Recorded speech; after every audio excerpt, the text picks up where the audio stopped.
ደህና ዋልሽ? እንዴት ነህ? ሰላም ነሽ? አለ። ምን ነው በሀሳብ ጠፋሽ? ምንም ዝም ብዬ ነው። ቤት ኪራይ ያሳስቦሽ ነው?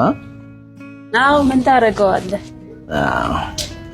ያው እንግዲህ እኔም እንዳንቺ ነው የሚያሳሰበኝ። ኧረ እባክህ እውነት አንድ ሀሳብ መጣልኝ እኮ። እሺ ምን አይነት ሀሳብ?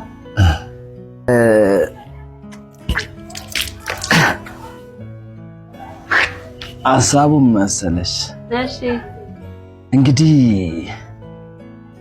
ሁለት ቤት ከምንከፍለው ለምን ወይ አንቺን ወይ እኔን አንከፍልም? አንዱ ያከራዩ አከራዮቹ። ኧረ እባክህ እንደዛ ይሻልሃል። ምን አይነት ነገር ነው አንተ? ግን ምንድነው አታስብም እንዴ? ስንቴ ነው የምነግርህ?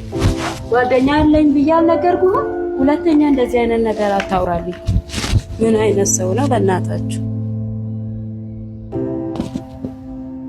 ለአንቺ አስቤ ነው።